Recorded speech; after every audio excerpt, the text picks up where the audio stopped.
আমার বক্তব্যের প্রথমেই আমি আজকে শ্রদ্ধার সঙ্গে প্রথমে সম্মানের সঙ্গে প্রথমে স্মরণ করতে চাই জুলাই অগস্ট মাসের যে গণ অভ্যুত্থান, সেই অভ্যুত্থানে ছাত্র দলের প্রথম শহীদ ওয়াসিম আকরামকে এবং ওয়াসিম আকরাম সহ যে 143 জন ছাত্র দলের কর্মী শহীদ হয়েছেন তাদেরকে স্মরণ করতে চাই।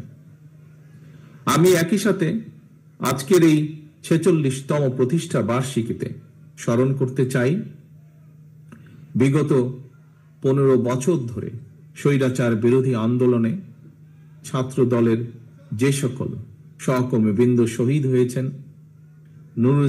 নুরুজ্জামান জনি সহ, নুরুল আলম নুরু সহ হাজারো শত শত হাজারো সহকর্মীবৃন্দ যারা শহীদ হয়েছেন, গুম হয়েছেন, খুন হয়েছেন, তাদেরকে স্মরণ করতে চাই শ্রদ্ধার সাথে। প্রিয় সহকর্মীবৃন্দ, দেশ এবং জনগণের কাঁধে চেপে বসা এক ফ্যাসিস্ট মাফিয়ার অপমানজনক পলায়নের মধ্য দিয়ে পার হলো ঐতিহাসিক 2024 সাল। নিরাপদ সমৃদ্ধ বাংলাদেশ গড়ার এক অপার সম্ভাবনা নিয়ে আরো একটি নতুন বছরের যাত্রা শুরু হলো আজ থেকে। নতুন বছরের শুরুতেই দেশের বীর ছাত্র জনতাকে জানাই ইংরেজি নববর্ষের শুভেচ্ছা। একই সঙ্গে আমি সারা দেশে বাংলাদেশ জাতীয়তাবাদী ছাত্র দলের সর্বস্তরের নেতা কর্মী, শুভাকাঙ্ক্ষী সমর্থকদের জানাই সংগঠনের 46তম প্রতিষ্ঠা বার্ষিকীর শুভেচ্ছা ও অভিনন্দন। ছাত্র দলের প্রতিষ্ঠা বার্ষিকীর এই শুভ লগ্নে আমি বাংলাদেশের স্বাধীনতার ঘোষক, বাংলাদেশ জাতীয়তাবাদী ছাত্র দলের প্রতিষ্ঠাতা এবং আদর্শিক নেতা শহীদ রাষ্ট্রপতি জিয়াউর রহমানের একটি উক্তি বিশেষভাবে স্মরণ করতে চাই। দেশের শিক্ষা ব্যবস্থাকে আধুনিক, কর্মমুখী এবং সময়োপযোগী করে গড়ে তুলতে স্বাধীনতার ঘোষক শহীদ জিয়া বলেছিলেন, উৎপাদনমুখী শিক্ষা ব্যবস্থায় আমাদের লক্ষ্য। সেই লক্ষ্য অর্জনে শিক্ষা, ঐক্য, প্রগতি স্লোগান নিয়ে 1979 সালের 1 জানুয়ারি থেকে জাতীয়তাবাদী ছাত্র দলের গৌরবময় পথ চলা শুরু হয়েছিল।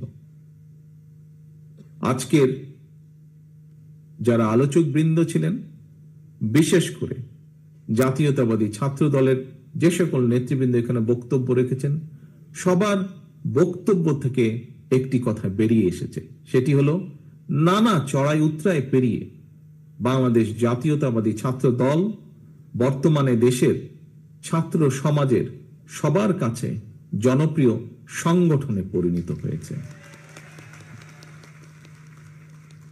প্রিয় সহকর্মীবৃন্দ, জাতীয়তাবাদী ছাত্র দলের জন্মলগ্ন থেকে আজ পর্যন্ত যারা এই সংগঠনের জন্ম ও বিকাশের সঙ্গে জড়িত ছিলেন, যাদের ত্যাগ, তিতিক্ষা, শ্রম, ঘাম, মেধা বা মননে এই সংগঠনটি সারা দেশের শিক্ষার্থীদের মধ্যে এবং জনমনে একটি ইতিবাচক ভাবমূর্তি প্রতিষ্ঠা করতে সক্ষম হয়েছে, আমি ছাত্র দলের প্রতিষ্ঠা বার্ষিকীর এই দিনে সেই সকল নেতা কর্মী সমর্থকদেরকে গভীরভাবে স্মরণ করছি, বিশেষ করে তাদের ভূমিকাকে।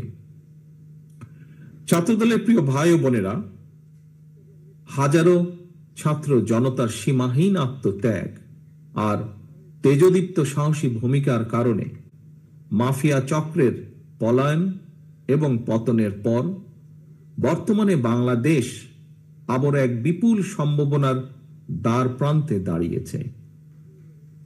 আমাদের সকলকে খেয়াল রাখতে হবে, কোনো হঠকারী সিদ্ধান্তের কারণে যাতে গণ অভ্যুত্থানের আকাঙ্ক্ষা বিনষ্ট হবার পরিস্থিতি সৃষ্টি না হয়। এই ব্যাপারে ছাত্রদলের প্রতিটি নেতাকর্মীকে সতর্ক এবং সজাগ থাকতে হবে। মনে রাখা দরকার, লোভ বা লাভের ঊর্ধ্বে উঠে ভবিষ্যৎ প্রজন্মের জন্য একটি নিরাপদ এবং স্বাবলম্বী বাংলাদেশ গড়তে বিশেষ করে ছাত্র ও তরুণদের ভূমিকা অপরিসীম। বাংলাদেশকে আন্তর্জাতিক বিশ্বে একটি কার্যকর এবং প্রভাবশালী রাষ্ট্রের ভূমিকায় দেখতে চাইলে, বাংলাদেশ নামক রাষ্ট্রের একজন মর্যাদাবান নাগরিক হিসাবে বেঁচে থাকতে চাইলে জ্ঞানভিত্তিক সমাজ ও রাষ্ট্র গঠনের কোনোই বিকল্প নেই।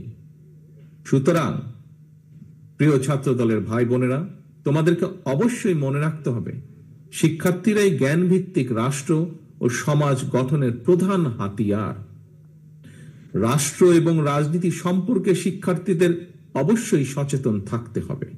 তবে শিক্ষার্থী হিসাবে তোমাদের প্রথম এবং প্রধান লক্ষ্য হতে হবে লেখাপড়া, লেখাপড়া এবং লেখাপড়া।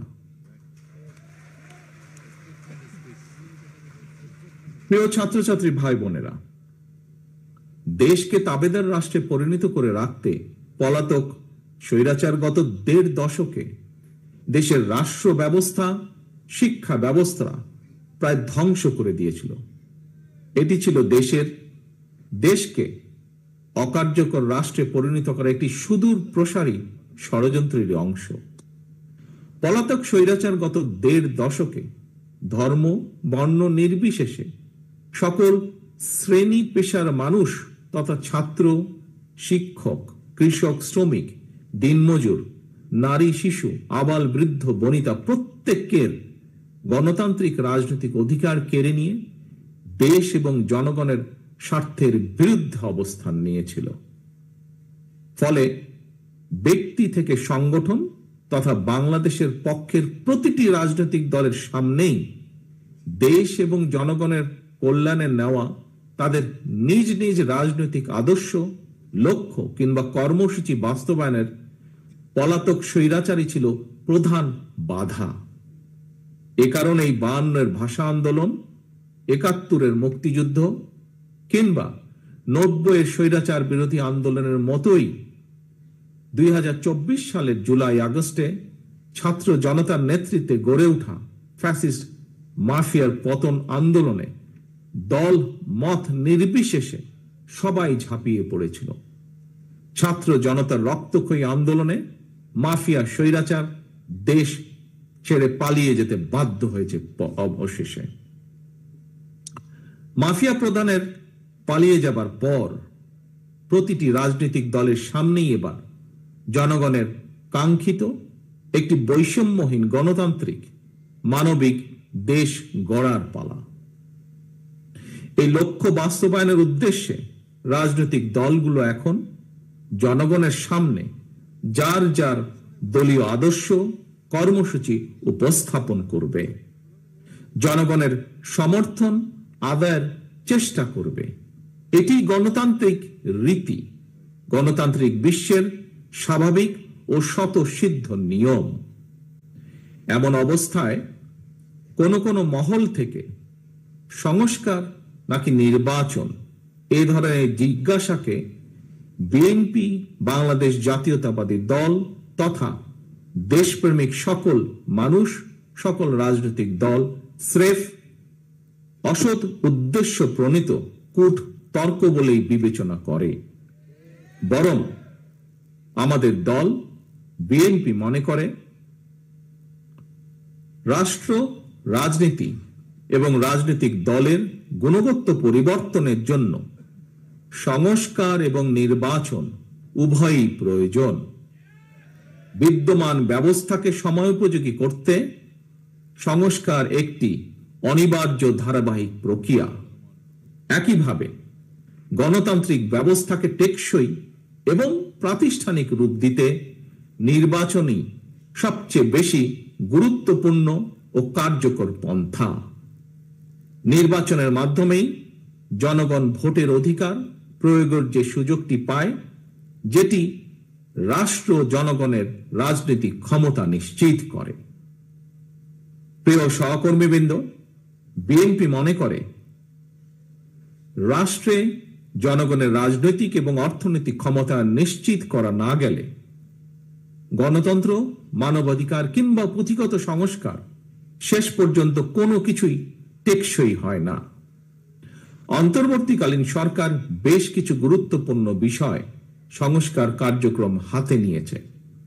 সংস্কার কার্যক্রম অবশ্যই প্রয়োজন। এ কারণেই অন্তর্বর্তীকালীন সরকার হয়তো তাদের দৃষ্টিতে অনেক বড় বড় সংস্কার কর্মসূচি হাতে নিয়েছে। তবে এইসব সংস্কার কর্মসূচির আড়ালে জনগণের নিত্যদিনের দুর্দশা উপেক্ষিত থাকলে জনগণ হয়তো খোদ সরকারের সংস্কার দাবি নিয়ে মুখ খুলতে বাধ্য হবে। ইতিমধ্যেই জনগণের মনে প্রশ্ন উঠেছে, পলাতক স্বৈরাচারের আমলে সৃষ্ট বাজার সিন্ডিকেট ভেঙে দ্রব্যমূল্য জনগণের ক্রয় ক্ষমতার ভেতর আনতে সরকার কি কি পদক্ষেপ নিয়েছে। ফ্যাসিস্ট আমলে দায়ের করা লক্ষ লক্ষ মামলায় এখনো কেন প্রতিদিন অকারণে মানুষকে আদালতে বারান্দায় ছুটোছুটি করতে হচ্ছে। দেশের বিদ্যমান পরিস্থিতিতে বিএনপি বারবার যে কথাটির উপর জোর দিতে চায় সেটি হলো, অন্তর্বর্তীকালীন সরকার তাদের সংস্কার কিংবা গৃহীত পরিকল্পনায় অগ্রাধিকার নির্ধারণের ব্যর্থতার পরিচয় দিলে ষড়যন্ত্রকারীরা 2024 সালের গণ অভ্যুত্থানের স্পিরিট বিনষ্ট করার সুযোগ নেবে। এরই মধ্যে তারা একাধিকবার দেশে অস্থিতিশীল পরিবেশ তৈরির অপচেষ্টা চালিয়েছে। হাজারো ছাত্র জনতার রক্তের উপর প্রতিষ্ঠিত বর্তমান অন্তর্বর্তীকালীন সরকারের ব্যর্থতা বাংলাদেশের গণতন্ত্রের পক্ষের শক্তির দেখতে চায় না। এ কারণেই জনগণের পক্ষের রাজনৈতিক দল হিসেবে বিএনপি অন্তর্বর্তীকালীন সরকারের প্রতি সমর্থন অব্যাহত রেখেছে। প্রিয় দেশবাসী, রাষ্ট্র এবং সরকারের বিদ্যমান বিধি ব্যবস্থা নিয়ে তরুণদের মনে অনেক প্রশ্ন রয়েছে এবং আমরা মনে করি এই প্রশ্নগুলো থাকাটাই স্বাভাবিক। 2009 সাল থেকে এ পর্যন্ত ভোটার তালিকায় প্রায় 3.5 কোটি ভোটার যুক্ত হয়েছে। তারা ভোটার হলেও আজ পর্যন্ত তারা একটি জাতীয় নির্বাচন কিংবা স্থানীয় নির্বাচনে ভোট দিতে পারেনি। তারা পারেনি নিজেদের পছন্দের প্রার্থীকে ভোট দিয়ে জনপ্রতিনিধি নির্বাচিত করতে, অথবা ইচ্ছা থাকলেও তারা কেউ নিজেরাও জনপ্রতিনিধি নির্বাচিত হবার সুযোগ পায়নি। সুতরাং রাষ্ট্র ও রাজনীতি, সরকার প্রচলিত বিধি ব্যবস্থা সংস্কার করে আরো উন্নত এবং টেকসই বিধি ব্যবস্থার পক্ষে ছাত্র ও তরুণরা অবস্থান নেবে সমাজ পরিবর্তনের লক্ষ্যে। দেশের তরুণ জনগোষ্ঠী ভূমিকা রাখবে, এটিই স্বাভাবিক, এটিই তারুণ্যের ধর্ম। দেশে প্রয়োজনে আরো নতুন রাজনৈতিক দলের উত্থান ঘটবে, এটিই গণতান্ত্রিক রীতি। এ নিয়ে বিচলিত হবার কোনোই কিছু নেই। রাষ্ট্র ও রাজনীতির প্রয়োজনে বিএনপি সকল গণতান্ত্রিক উদ্যোগকে স্বাগত জানায়। বিএনপি তার জন্মলগ্ন থেকে আজ পর্যন্ত সকল পরিস্থিতিতে, সকল সময় বহু দল বহু মতের চর্চার পক্ষে, যা মহাসচিব সাহেব তার বক্তব্যে উল্লেখ করেছেন। এক্ষেত্রে বিএনপির দৃষ্টিভঙ্গি অত্যন্ত স্বচ্ছ। জনগণ কোন রাজনৈতিক দলকে গ্রহণ করবে কিংবা বর্জন করবে, নির্বাচনের মাধ্যমে সেই রায় দেবে জনগণের আদালত। তবে যারা জনগণের আদালতের রায়ের মুখোমুখি হতে ভয় পায় কিংবা যাদের ভিন্ন কোনো উদ্দেশ্য রয়েছে, তারাই নির্বাচন অনুষ্ঠান নিয়ে নানা রকম বিভ্রান্তি সৃষ্টি করে। গণতান্ত্রিক আমি জনগণের প্রতি আহ্বান, আপনারা ধৈর্য হারাবেন না। নির্বাচনের জন্য মানসিক প্রস্তুতি নিতে থাকুন। নির্বাচন কমিশন তাদের উপর অর্পিত দায়িত্ব যথারীতি পালন করবে এই বিশ্বাস রাখুন।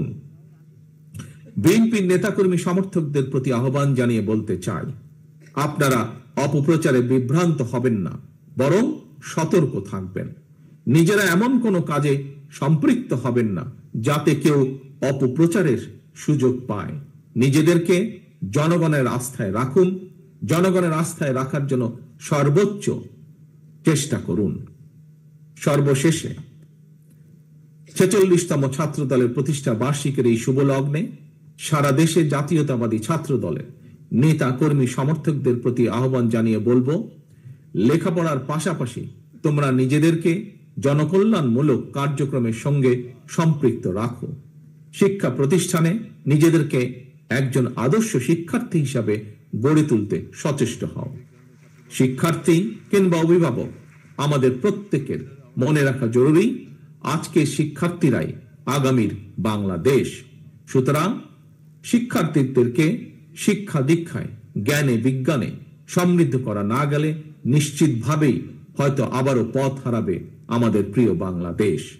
পরিশেষে আবারও 46তম প্রতিষ্ঠা বার্ষিকীর এই দিনে ছাত্র দলের সকল নেতাকর্মীকে আন্তরিক শুভেচ্ছা জানিয়ে এবং ছাত্র দলের সকল শহীদদের প্রতি আবারও শ্রদ্ধা জানিয়ে আমার বক্তব্য শেষ করছি। আল্লাহ হাফেজ।